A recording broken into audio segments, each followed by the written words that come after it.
दोस्तों, विष्णु भगवान जी की जय। श्री विष्णु पुराण अध्याय 1। क्षीर सागर में स्थित त्रिकूट पर्वत पर लोहे, चांदी और सोने की 3 चोटियां थीं। उन चोटियों के बीच एक विशाल जंगल था जिसमें फलों से लदे पेड़ भरे थे। उस जंगल में गजेंद्र नामक मतः हाथी अपनी असंख्य पत्नियों के साथ विहार करते अपनी प्यास बुझाने के लिए एक तालाब के पास पहुंचा। प्यास बुझाने के बाद गजेंद्र के मन में जल क्रीड़ाएं करने की इच्छा हुई। फिर वह अपनी औरतों के साथ तालाब में उतरकर पानी को उछालते हुए अपना मनोरंजन करने लगा।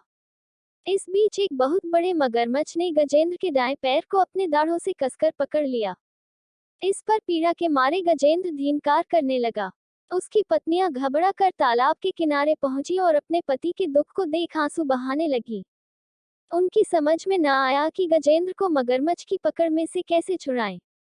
गजेंद्र भी मगरमच्छ की पकड़ से अपने को बचाने के सारे प्रयत्न करते हुए छटपटाने लगा।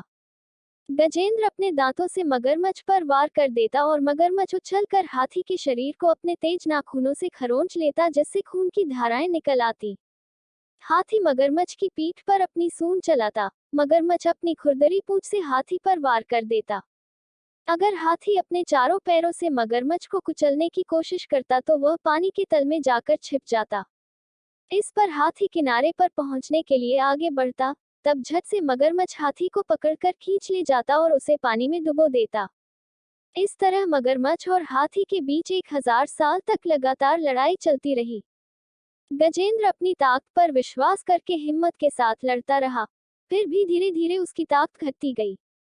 मगरमच्छ तो पानी में जीने वाला प्राणी है, पानी के अंदर उसकी ताकत ज्यादा होती है। वह हाथी का खून चूसते दिन ब दिन मोटा होता गया। हाथी कमजोर हो गया। अब सिर्फ उसका कंकाल मात्र रह गया। मगरमच्छ की पकड़ से अपने को बचा लेना हाथी के लिए मुमकिन न था। आखिर गजेंद्र दुखी हो सोचने लगा, मैं अपनी प्यास बुझाने के लिए यहाँ पर आया।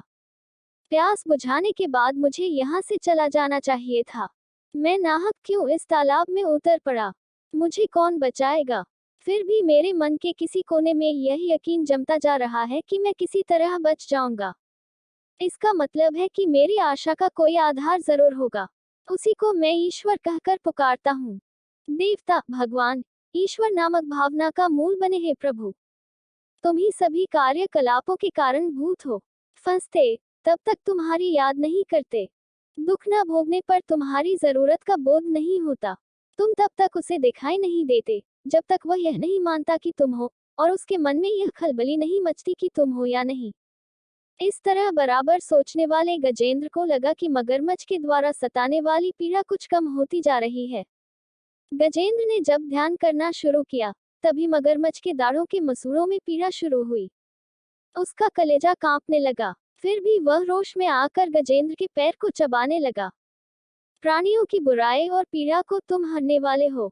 तुम सब जगह फैले हुए हो। देवताओं के मूल रूप है भगवान। इस दुनिया की सृष्टि के मूलभूत कारण तुम हो। मैं यह विश्वास करता हूँ कि अपनी रक्षा करने के लिए मैं जितनी तीव्रता के साथ प्रार्थना करता हूँ, तुम उतनी जल्दी मेरी रक्षा कर सकते हो। सब प्रकार के रूप धरने वाले, वाणी और मन से परे रहने वाले हे ईश्वर, ऐसे अनाथों की रक्षा करने वाली जिम्मेदारी तुम्हारी ही है ना। प्राण शक्तियां मेरे भीतर से जवाब दे चुकी हैं। मेरे आंसू सूख गए हैं। मैं ऊंची आवाज में तुम्हें पुकार भी नहीं सकता हूँ। मैं अपना होश हवास भी खोता जा रहा हूँ। चाहे तुम मेरी रक्षा करो या छोड़ दो, यह सब तुम्हारी इच्छा पर निर्भर है। मेरे अंदर सिर्फ तुम्हारे ध्यान को छोड़ कोई भावना नहीं है। मुझे बचाने वाला भी तुम्हारे सिवाय कोई नहीं है। यूं गजेंद्र सूंड उठाए आसमान की ओर देखने लगा। मगरमच्छ को लगा कि उसकी ताक जवाब देती जा रही है। उसका मुंह खुलता जा रहा है। उसका कंठ बंद होता जा रहा है। उधर हाथी की आंखें इस तरह बंद होने लगी कि उसे अपने अस्तित्व का ही बोध न था। वह एकदम अचल खड़ा रह गया। उस हालत में विष्णु आ पहुंचे। सारा आसमान उनके स्वरूप से भर उठा। गजेंद्र को लगा कि वह एक अत्यंत सूक्ष्म कण है। विष्णु ने अपना चक्र छोड़ दिया और अभय मुद्रा में अपना हाथ फैलाया। बड़ी तेज गति के साथ चक्कर काटते विष्णु चक्र ने आकर मगरमच्छ का सर काट डाला। दरअसल मगरमच्छ एक गंधर्व था। उसका नाम हुहुश था। प्राचीन काल में देवल नामक एक ऋषि पानी में खड़े होकर तपस्या कर रहे थे। तब मगरमच्छ की तरह पानी में छिपते हुए आकर गंधर्व ने उनका पैर पकड़ लिया। इस पर ऋषि ने उसे शाप दे डाला कि तुम मगरमच्छ की तरह इस पानी में पड़े रहो। अब विष्णु चक्र के द्वारा उसका शाप जाता रहा। मगरमच्छ से छुटकारा पाने वाले गजेंद्र को तालाब से बाहर खींचकर विष्णु ने अपनी हथेली से उसके कुप स्थल को स्पर्श किया। उस स्पर्श की वजह से गजेंद्र अपनी खोई हुई ताकत पाने के साथ पूर्व जन्म का ज्ञान भी प्राप्त कर सका। गजेंद्र पिछले जन्म में इंद्रद्युम्न नामक एक विष्णु भक्त राजा थे। विष्णु के ध्यान में मग्न उस राजा ने एक बार ऋषि अगस्त्य के आगमन का ख्याल न किया। ऋषि ने क्रोध में आकर उसे शाप दिया कि तुम अगले जन्म में मतः हाथी बनकर पैदा होगे। उसी दिन गजेंद्र के रूप में पैदा होकर उसने मुक्ति प्राप्त की। गजेंद्र मोक्ष की कहानी नैमिषारण्य में होने वाले सत्र याग में पधारे हुए शौनक आदि मुनियों को सूत महर्षि ने सुनाई।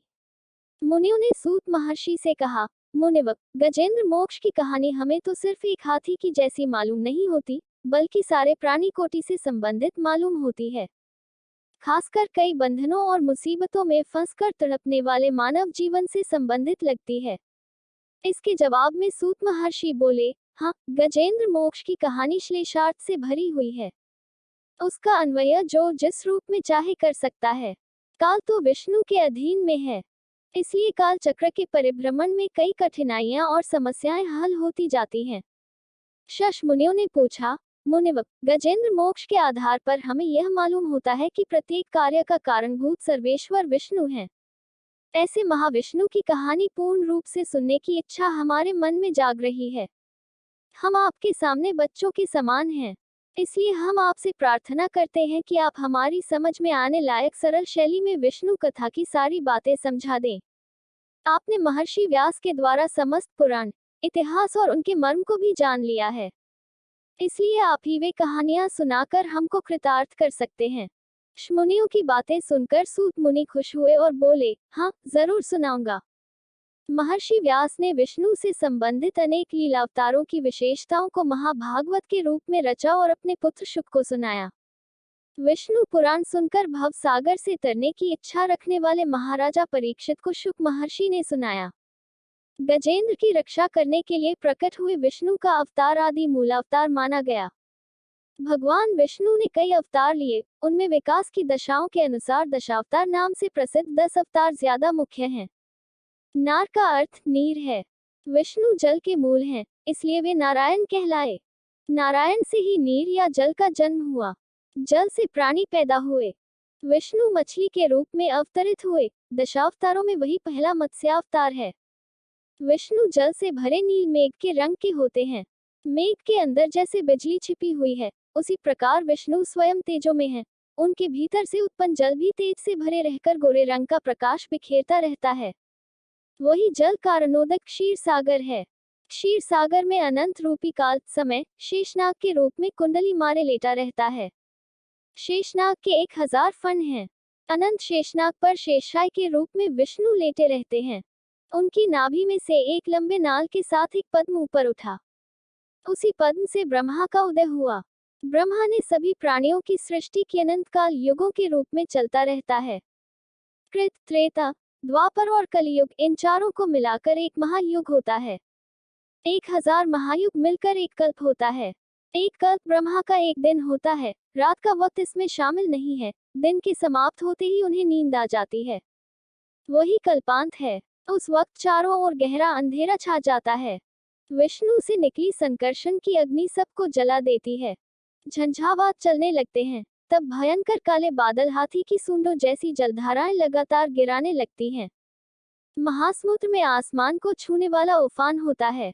भूवर और स्वर्ग लोग डूब जाते हैं। चारों तरफ जल को छोड़ कुछ दिखाई नहीं देता। यही ब्रह्मा के सोने की रात प्रलय काल है। यही कल्पांत का समय है। सत्यव्रत नामक राजर्षि नदी में नहाकर नारायण का ध्यान करके जब वे अर्घ्य देने को हुए, तब उनकी अंजलि में सोने के रंग की एक छोटी मछली आ गई। सत्यव्रत उस मछली को नदी में छोड़ने जा रहे थे। तब वह मछली बोल उठी, हे राजन, हमारी मछली की जाति अच्छी नहीं होती। छोटी मछलियों को बड़ी मछलियां खा जाती हैं। अगर उनसे बच भी जाए, मछुआरे जाल फेंक कर पकड़ लेते हैं।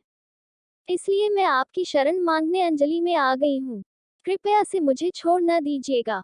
शश सत्यव्रत मछली को अपने कमंडलू में रखकर अपने नगर में ले गए। वे महाराजा के रूप में राज्य करते हुए बड़ी तपस्या करने वाले एक राजर्षि थे। विष्णु के परम भक्त और बड़े ज्ञानी थे। कमंडलू के भीतर वाली छोटी मछली दूसरे दिन तक बड़ी हो गई और छटपटाते आर्तनाद करने लगी, महाराज, मुझको कमंडलू से निकालकर बड़ी जगह पहुंचा दीजिए। शश इस पर मछली को बड़े नांद में छोड़ दिया गया। वह थोड़ी ही देर में बहुत बड़ी हो गई। तब सत्यव्रत ने उसे एक तालाब में डाल दिया। मछली बराबर बढ़ती गई। तब उसे तालाब से बड़ी नदी से समुद्र में पहुंचाया गया। इस पर मछली ने पूछा, हे राजर्षि, मैं आपकी शरण में आया हूँ। ऐसी हालत में क्या आप मुझे समुद्र में छोड़कर चले जाएंगे? क्या मगरमच्छ और तिमिंगल मुझको निगल नहीं जाएंगे? शश सत्यव्रत ने कहा, हे महामीन, बताओ, मैं इससे बढ़कर तुम्हारे लिए क्या कर सकता हूँ? पल भर में 100 योजन बढ़ने वाले तुमको भला कौन प्राणी निगल सकता है? दोस्तों, अगली वीडियो देखने के लिए आप चैनल सब्सक्राइब जरूर करें। जय श्री विष्णु भगवान जी। दोस्तों।